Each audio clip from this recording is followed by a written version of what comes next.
বাবা, তোর ফোন করার সময় হলো তাহলে? তুই কেমন আছিস স্নেহা? তুই ঠিক আছিস তো? তোকে দেখে খুব শান্ত মনে হচ্ছে।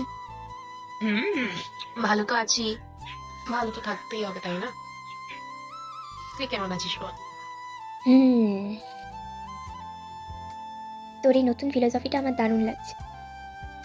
কিন্তু একটা সত্যি কথা বলতো, তুই এই লোকটার কথা আর ভাবিস না, তাই না? না রে মিশা, একদমই না। আহ, ওই চ্যাপ্টারটা আমি ক্লোজ করে ফেলেছি আর কি। একদম সারা জীবনের মতো আমি ওই চ্যাপ্টারটা ক্লোজ করে ফেলেছি। আহ, তুই আমাকে আর ওই 4-5টা ছেলে মেয়ের মতো ভাবিস না। তুই জানিস আমি সবার থেকে একটু ডিফারেন্ট, আমার মাইন্ডসেটও একটু ডিফারেন্ট। তো আমি আর 5টা ছেলে মেয়ের মতো এরকম করবো না যে পট করে ব্রেকআপ হয়ে যায় আগে চুল কেটে ফেলি বা জিম করি। একদম আমি এরকম মাইন্ডসেট মেয়ে নেই, ভালো মতো জানি সেটা। প্রত্যেকের মাইন্ডসেট কিন্তু আলাদাই হয়, সম্পূর্ণ আলাদা।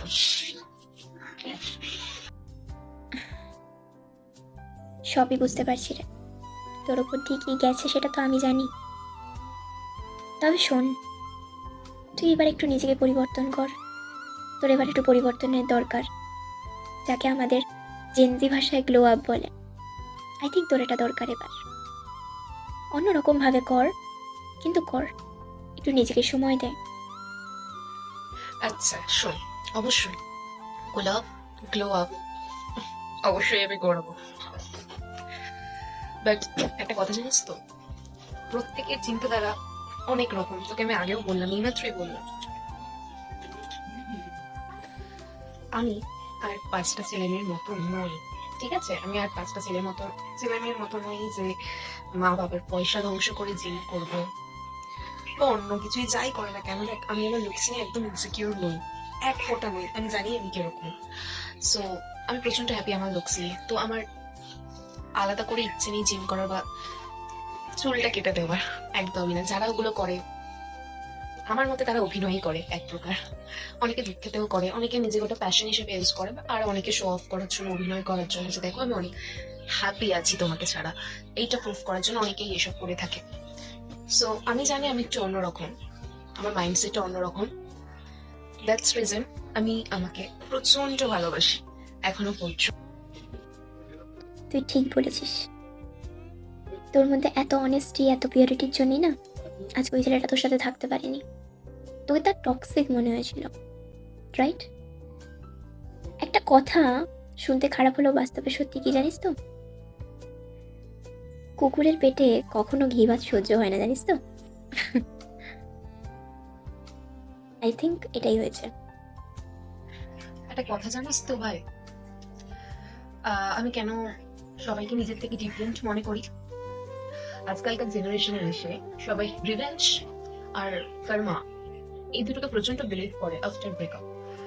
বাট আমি রিভেঞ্জ তো একদমই বিলিভ করি না। কর্মাটা করে ফেলি মাঝে মাঝে কোনো ক্ষেত্রে, বাট আমি স্পেশাল হ্যাপিনেসটাকে প্রেফার করি।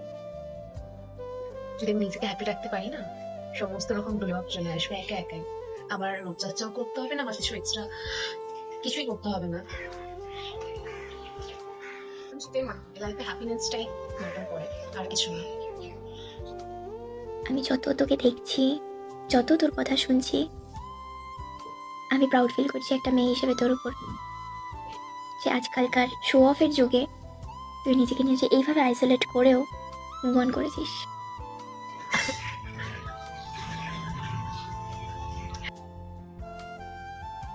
I am proud of you.